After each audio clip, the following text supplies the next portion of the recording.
I'm going to make America healthier than other countries in the world right now. Will you guarantee do what every other major country does? It's a simple question, Bobby. And by the way, Bernie, the problem of corruption is not just in the federal agencies, it's in Congress too.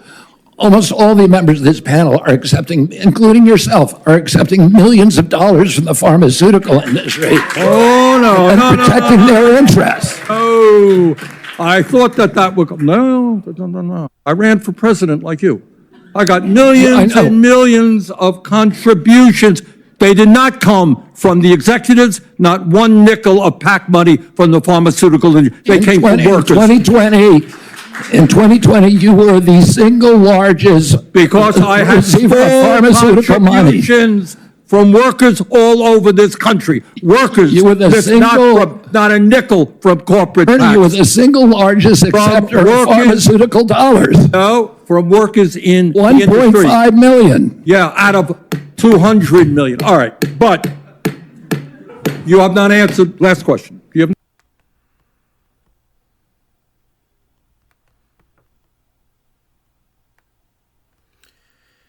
Hello, everybody. Today is January 30th. It's about 8:30 Eastern Standard Time here in East Tennessee.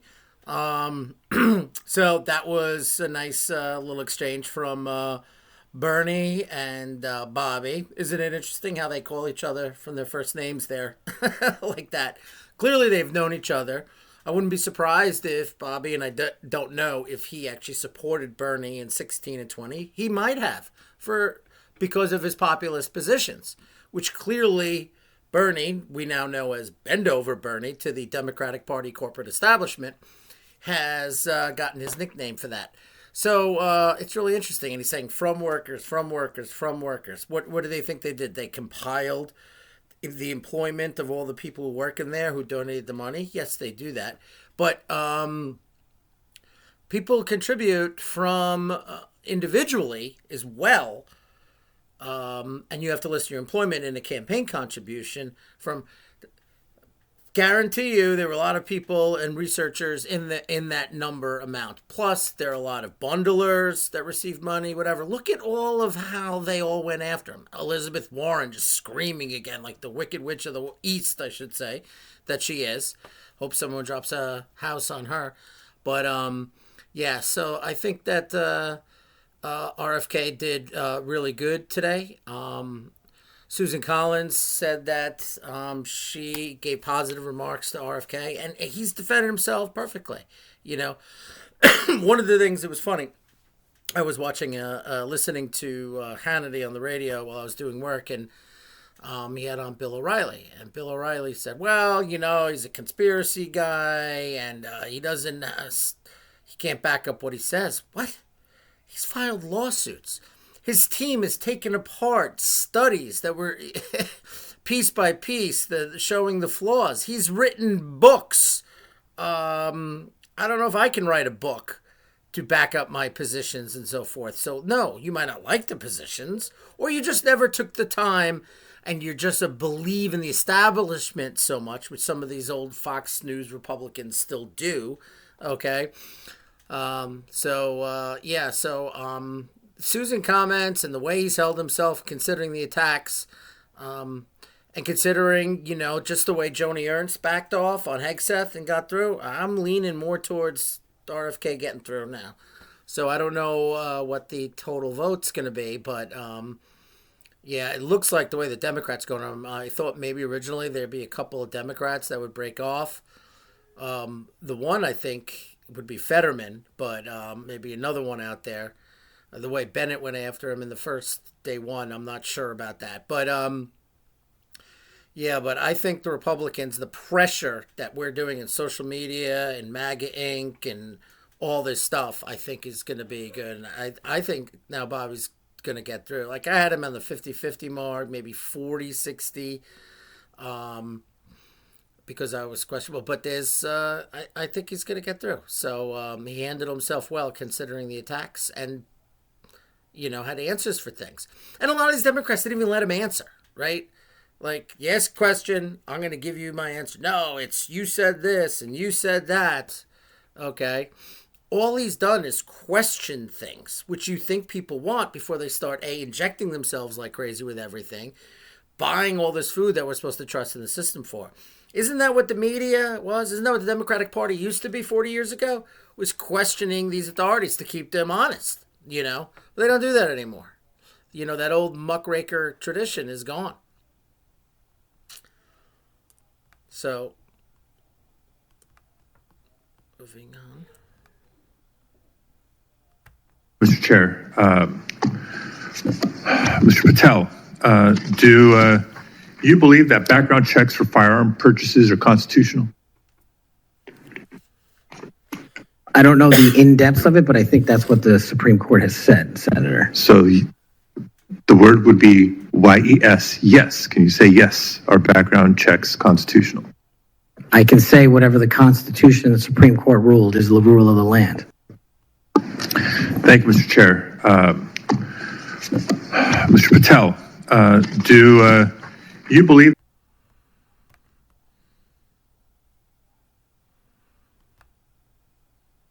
Syrian civil war as he supported Assad? Syrian officials made similar comments. They did it repeatedly. They did it in public. They did it at the United Nations. In 2016, you gave an interview in which you said, and this is a quote, "The U.S. is providing direct and indirect support to terrorist groups in order to overthrow the Syrian government."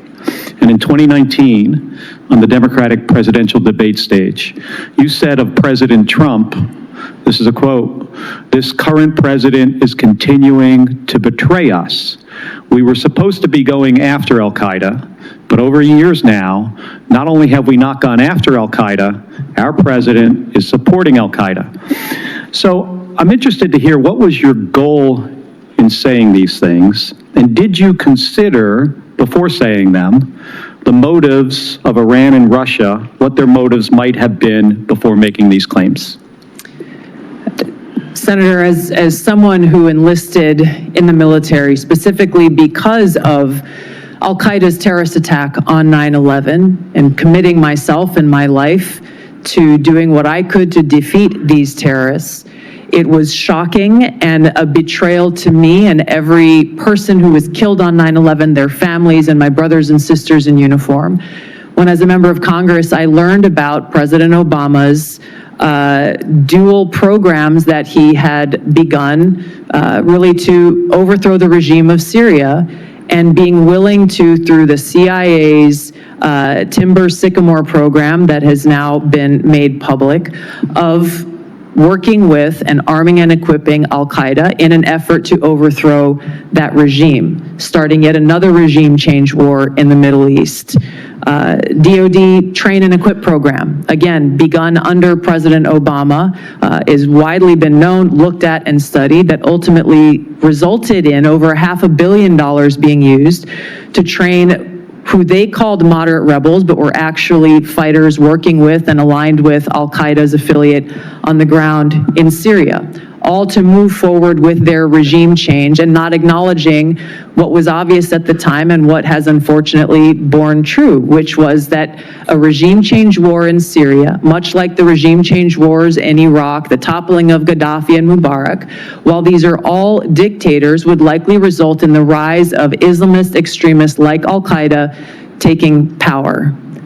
I shed no tears for the fall of the Assad regime, but today we have an Islamist extremist who is now in charge of Syria, as I said, who danced on the streets to celebrate the 9/11 attack, who ruled over Idlib with an Islamist extremist governance, and who has already begun to persecute and kill and arrest religious minorities like Christians in Syria. I understand. Why that should be acceptable to anyone is beyond me. It shouldn't be. Certainly And not in our I appreciate your answer, and thank you. My concern.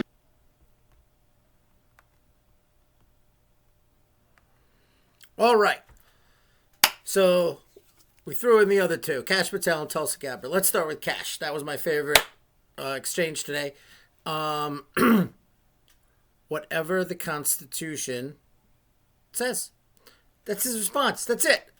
Love it. Right to the point. Remember, this guy working for Nunes was the guy who really started the ball rolling on the Russia collusion hoax, came across that. He was inside government before.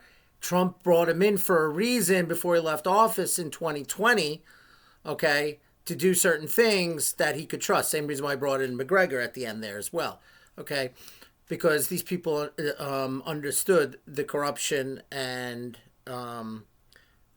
of the bureaucracy, of the intelligence community, and so forth. Now, so he's a rock star. I think Kash is going to get that. Next is, and plus, you got to remember, some of these people who might be thrilled, not a lot of money in the criminal, in the whatever. So, well, there is in the defense industry, right? So, and the pharmaceutical industry. So even if some Republicans aren't thrilled with Kash, I don't think it hurts them financially or from that to vote against them. So I think that's a good performance today. My favorite one with Kash was he said to Amy Klobuchar, "Oh, I wish I could answer these questions for you for 5 hours, and you answer them, whatever." And he goes, "I'll give you 2 minutes." I thought that was hilarious, considering they have a 5-minute window. He's like, "I'll give you 2." So that was a good response by Kash. Now, let's get to Tulsi. Okay, if you watch my videos in the past, whatever, okay, clear. I did videos on the fall of Syria, whatever. She said exactly what I said in the videos. Okay. You let the vacuum out, okay? You get rid of this dictator, okay, Assad. You create a vacuum. That's who the Civil War was. It was Islamic lunatics versus, and not saying all Muslims are lunatics, but these particular Islamicist lunatics like ISIS and HDS, whatever, okay, versus Assad. In Syria, we favored them. Jake Sullivan said prior to being the NSA for Joe Biden, said, in Syria, Al-Qaeda is our friend. Now think of this. In one country, you're working with the terrorist group, and then in another country, you're working with maybe even Iran and Russia to kill the same terrorist group in another country. It's insane foreign policy. And these people who live in the region understand that. And you look inconsistent. You look like you're just trying to play a game of chess and whatever, and they don't take you seriously, and they don't trust you. You know, same thing going on also with the fall of Syria now.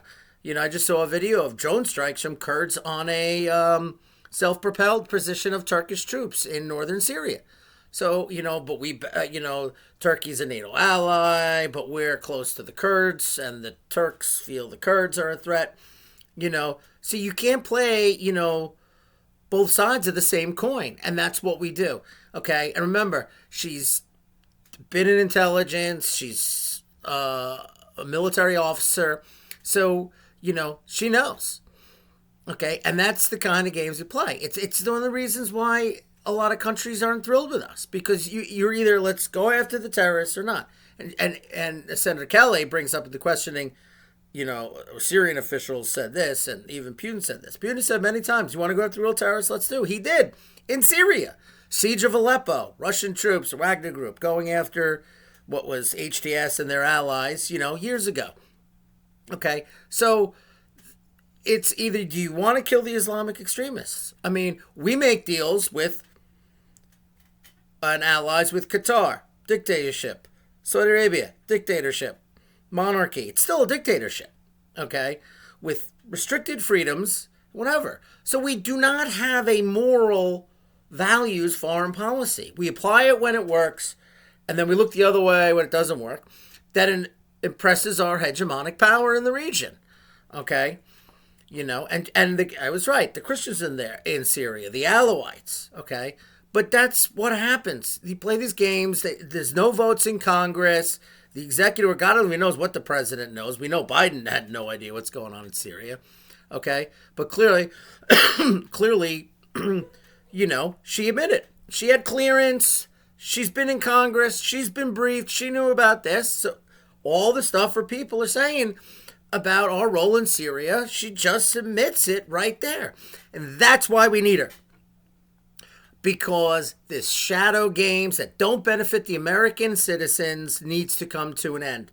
Okay, when we send our sons and daughters to battle, it's got to be on a good pretext, not the pretext that this intelligence community and the people backing them and the think tanks and whatever financial, military, industrial complex assets are backing them and their opinions and their goals.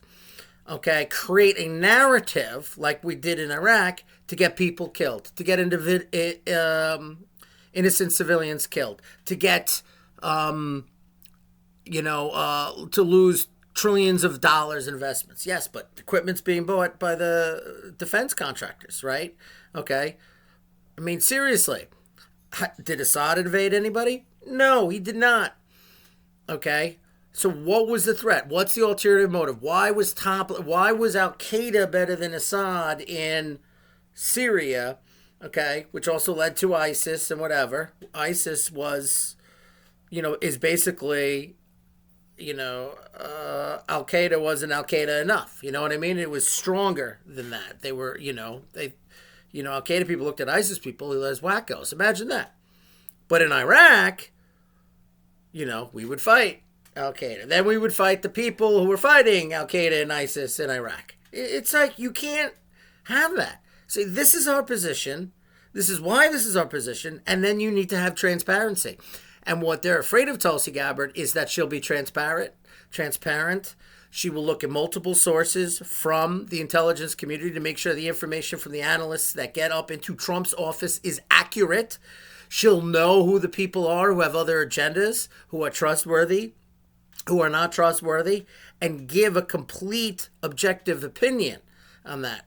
Okay, and that's how you get sound policy, even if it's information you don't want to hear, or even if it's information that's against the United States' interests. And again, I'm suspect in a lot of these interests in these places like Iraq and Syria and so forth. There are areas where we definitely have interests. All right. Do I think we should pull out of the Middle East altogether and not be involved? No, I don't, because another power will come in. Okay, and they'll play the games that we've been playing. But if you play them smart, they'll want you there. So, and I think that's what Tulsi is going. That's why I think it's really, really important that she gets through. And her performance was good, and her honesty was good. And I think there are some people who are scared of her. The Tom Cotton's on the right, and then the Warners on the left. But, again, I think she's going to be the hardest one to get through. But you get Kennedy, you get Patel, and I think Gabbard will go as well. How could you not like her honesty? I think Collins could vote for her. She's been on appropriations. I've never seen her as a huge neocon, just classical moderate. So I could see her voting for her, especially hopefully because she's a woman too. That would be a pretty good thing. So we'll see how it goes. I think it was a good day performance considering the attacks, and they performed well. So let's imagine that. Head of intelligence, actually honest. You know what? And I don't care if you're honest with me or the people as much, but be honest with the president. Make sure that the real intelligence is getting the presidential office, in the Oval Office. And if there's a problem because of that intelligence, and it's important, and it's really in American interests, and American lives are at risk, whatever, and then you have two different opinions, let them battle it out in the White House. Let Trump make the final decision, and that's how it should work. So, speaking of intelligence and everything like that, let's move on to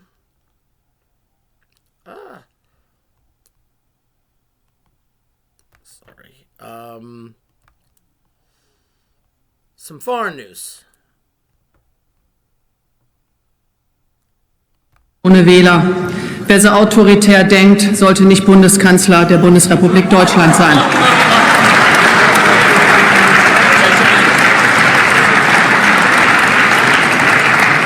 Ihre rot-grüne Restregierung auf Abruf ist ein Konzentrat all jener negativen Kräfte, die unser Land zugrunde richten. Das auf die Spitze getriebene Migrationschaos, das Sie zu verantworten haben, übertrifft noch die katastrophalen Auswirkungen der willkürlichen Aufgabe der Kontrolle über unsere Grenzen durch die frühere CDU-Kanzlerin Angela Merkel. Dieser politisch gewollte Kontrollverlust kostet Menschenleben und hinterlässt verletzte, geschundene, traumatisierte Körper und Seelen Tag für Tag, Woche für Woche, Monat für Monat, nunmehr seit 10 Jahren. Die extremistischen Fanatiker der schrankenlosen Migration kümmert es nicht, dass die Opfer dieser kriminellen Politik leiden und die Angehörigen weinen. In Aschaffenburg, in Magdeburg, in Solingen, in Mannheim und in unzähligen anderen Orten, in West und Ost, Nord und Süd, Stadt und Land. Sie veranstalten geschmacklose Kundgebungen gegen rechts auf dem Rücken der Opfer und grüne Spitzenfunktionäre feiern sich dabei noch mit grinsenden, selbstgefälligen Fotos. Wo waren eigentlich Ihre Demos gegen die Messerattentäter? Wo war Ihr Gedenken an die Opfer?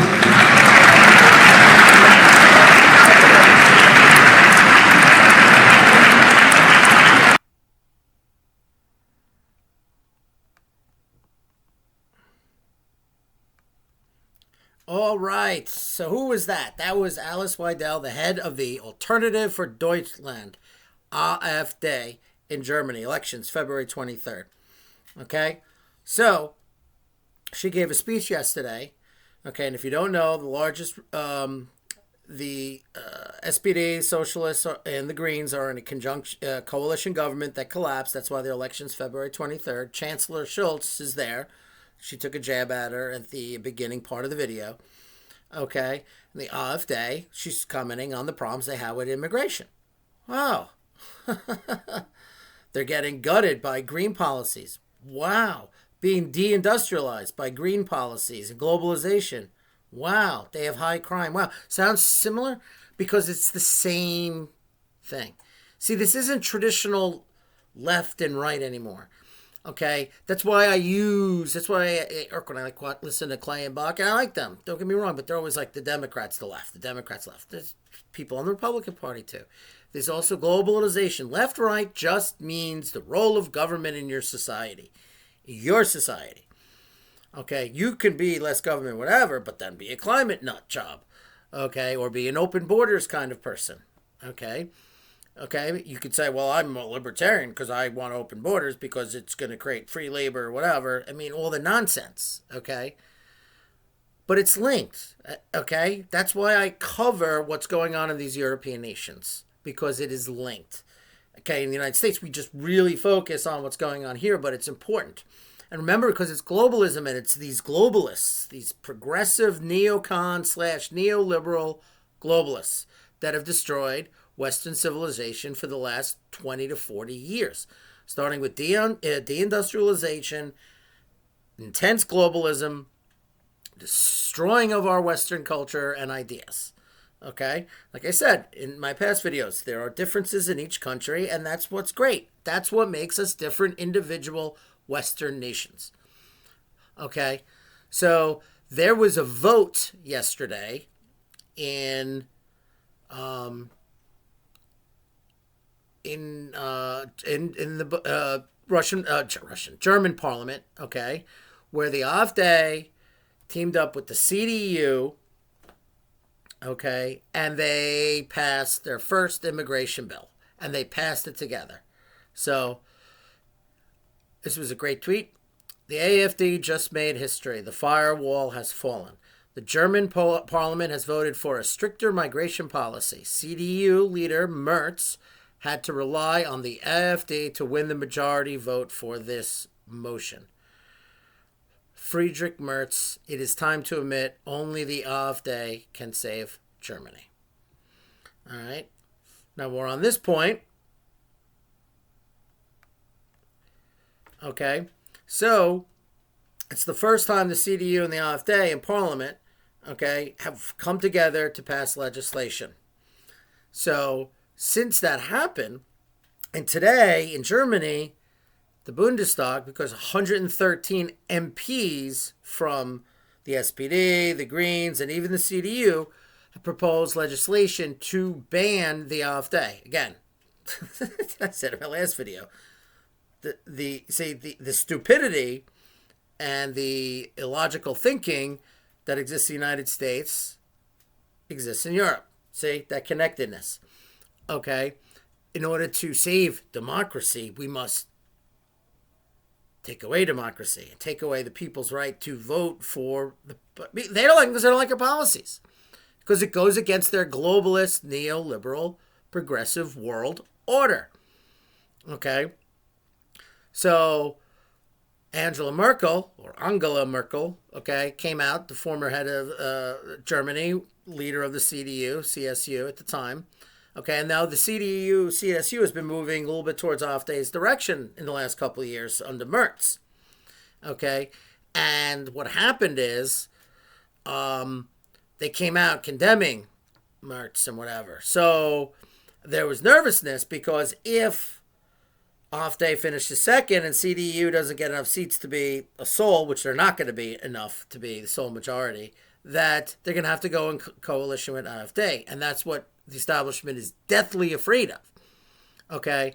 So they came out, and then Merz today was like, he backed up saying, we're I think AfD is still bad and whatever and so forth. So he caved. See, that's what these establishment types do.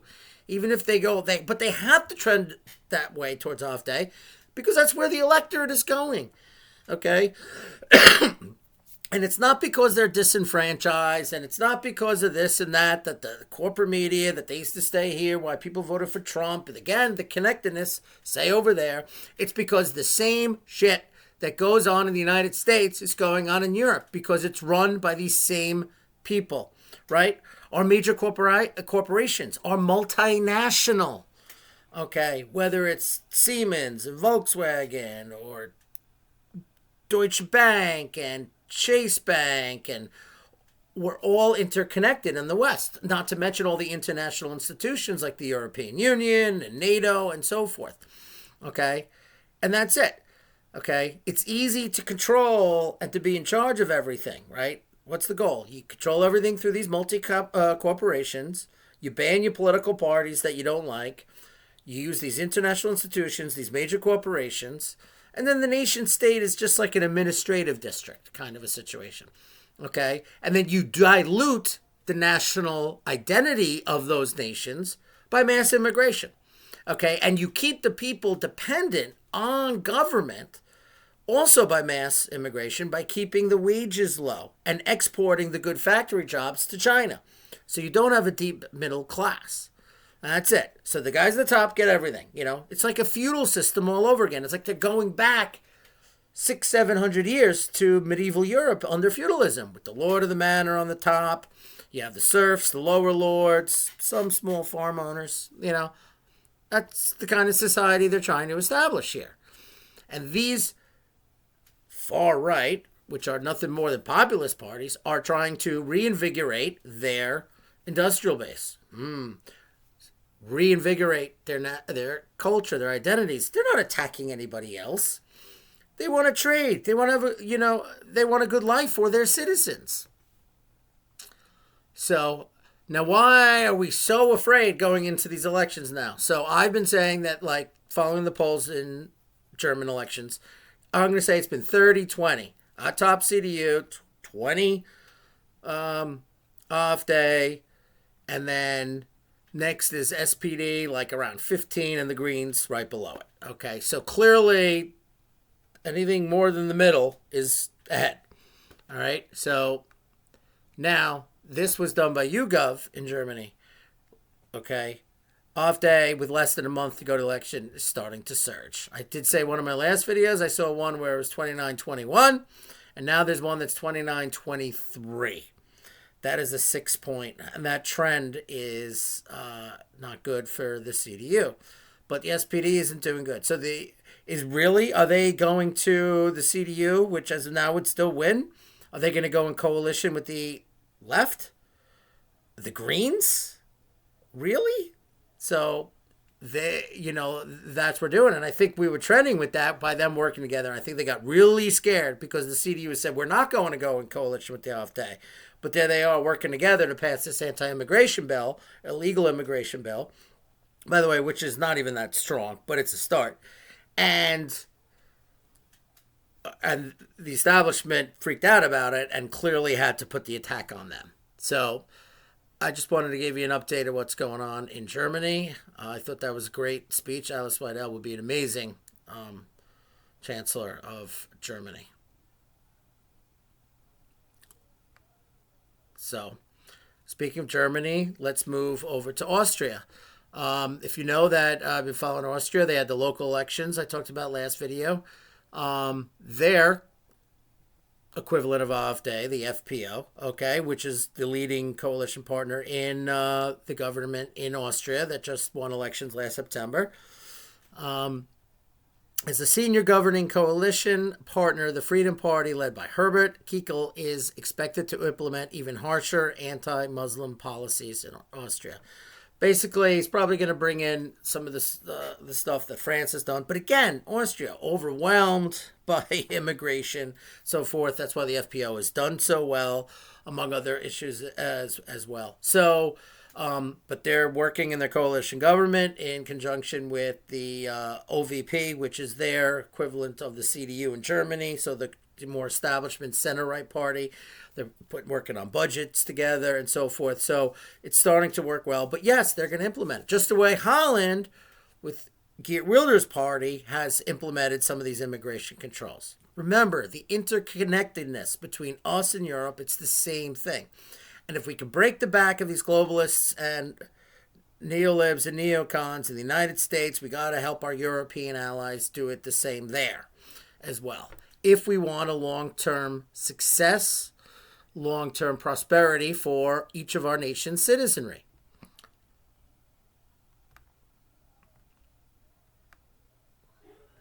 Now, why did I put this little picture up here? Czech Republic, Bitcoin. It's something I came across I thought was interesting. It was an article I read about it. I wasn't going to go with the whole thing, but I did want to touch on it because I only found it one place. So I don't even know if it's 100% true yet because it hasn't been done yet. But Czech Republic's central bank is considering purchasing $7.6 billion worth of Bitcoin as a reserve asset to hold in their currency. Now, from what I know, that would be the first major, well, I wouldn't call Czech Republic major, but it isn't Togo, it isn't Papua New Guinea. Okay, it is a European country with about 15 million people, 10 to 15 million people, and it's not a poor country, and that's what, and the legislation, I understand, is going to allow them to purchase even more going forward. They haven't pulled the trigger yet, from what I understand, but that would be a major thing. That shows you that banks are looking for other assets, right? Because they don't have faith in this globalist system, at least the way it's run now, okay? At least the way it's run now in terms of our financial. They see the United States doing all these things on the foreign aspect. They see us printing money like crazy. And there was also in the article they mentioned that there was actually an argument in the bank. Should we go Bitcoin or should we go gold? If that's the argument, do both. If you're going to start with 7 billion, how about 3 billion Bitcoin, 4 billion more gold? Because they don't have faith in the fiat structure, especially as they see the rise of BRICS, the decline. I just saw a recent chart on steel production. U.S. dropped. Japan dropped. It's one of the reasons why Japan probably wanted to buy U.S. steel. They dropped like 4%. United States won. Well, BRICS is increasing steel production. So they see things like that, and they go, we can't just rely on our reserves being U.S. dollar and other Western European fiat currencies. We need some hard assets in there. So just like the BRICS nations have been buying gold, Czech Republic made that move. So I thought I'd share that with you. Interesting piece of news. So let's do some Ukraine. Russia seizes another Ukrainian town and push to take all of Donetsk. Moscow's troops used the same pincer tactic on Velika Novoselivka that has enabled their recent capture of town after town in eastern Ukraine. So why am I putting this up? My last video, 2 videos ago, I mentioned that Velika was about to fall. Last video, I confirmed it fell. I put the video of them putting the Russian flag on top. So days later, of course, it's the New York Times, right? After they The official paper of the intelligence community and the globalist elites in Manhattan, London, and whatever have to recognize reality. So they have to put it in their paper, and they did. But they use the term town after town in eastern Ukraine. Well, this is why. This is parts of southern Donetsk along Zaporozhye is there to the west. This is that highway, the Pokrovsk-Zaporozhye highway, and Russia is moving to get it. Okay? More and more. As you can see, these are Russian advances. Now, this is from a pro-Ukraine mapper who is very accurate. Okay? And it shows you all the movements and offensives. So you got to put reality. Okay? You got to deal with the reality of the situation. And that's what's happening. As a matter of fact, they're 4 miles from Dnipropetrovsk. I saw a video where they were shelling near the it's not border because it's an oblast, but technically it's the oblast, Ukrainian oblast to the west of Donetsk. So the shelling, they can hear the shelling inside Dnipropetrovsk, which is, like I said, it's not even one of the 4 oblasts that Russia had annexed. Now, this is Chasiv Yar. Now, my other video I last did, this is the northern part where you can see Russia has made huge advance, and I showed that map close up. But they recently just made huge advances in the southern part, whatever. Clearly setting up what I'm going to think is a pincer movement. They'll drive a little bit more southwest and start to head northwest and really cutting off, forcing the Ukrainians to withdraw.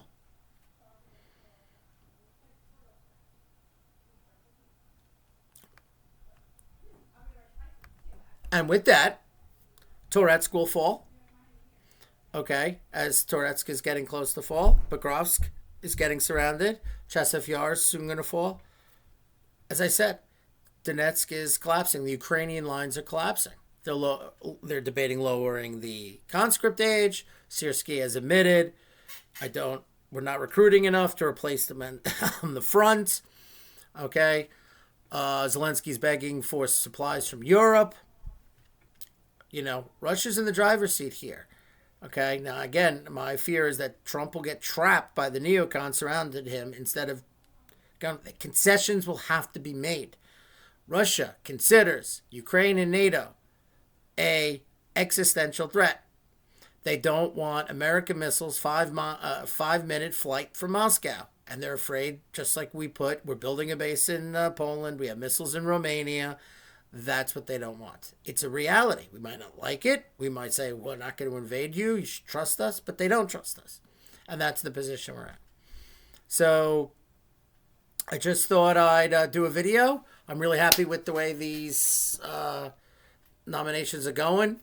RFK battling with Bernie. Kash Patel taking on the senators. Tulsi Gabbard being honest. I think it's great. I think there's 2 out of 3 definitely. I'm not ready to predict that Tulsi will get through yet, but let's see how the rest of these confirmation hearings go. I like what Susan Collins had to say. Love what's going on. I do not believe the AFD will be banned. And I heard they're going to try to go to the court next. Everybody sees what it is, okay? And I don't even think there'll be a lot of CDU members going because they don't want to set that precedent. Oh, we don't like your party, let's ban it. Okay? So what's going on there? So, you know, this movement is really starting with what Trump's doing on the border, these executive orders, everything that's starting to go in motion. And then even the actions, like I said, Wilders is taken in Holland, and the rise of these parties to take on the globalist establishment in Europe is also taking place. So we got to keep that pressure on through social media, through talking to our friends, talking to people, calling our representatives. And that goes for Europe, the United States. Because, like I said, same problems in Europe are the same problems in the United States because it's the same people, the same institutions, the same multinational corporations. And we must beat them to guarantee our long-term prosperity for ourselves, our children, and our nations. And that means the survival of Western civilization, our culture, our values, okay, and our economic opportunity so that we can all live in liberty and peace. And that also means making deals with people who have different values and different governments from us, while at the same time being strong as well. Okay? And that also comes with a sound domestic economy as well. So, with that, I'll keep on what's going on with the hearings on tomorrow. I'll be on X, reposting, putting out a couple posts, as well as if there's a major thing that I feel like I need to do a quick video, I'll do it either Friday, Saturday, Sunday. But definitely keep an eye on that. I'm going to keep out on this battlefield in Donetsk because it's really Russia's really rolling on there, particularly in Donetsk and Kursk. So if you like this video, please follow, like, share. You can follow me on X at PatriotPlanner1, on Getter at PatriotPlanner. All right, I want you all to have a great Friday. Enjoy the rest of the hearings. Have a great weekend, and I will speak to you all soon. Good night, everybody.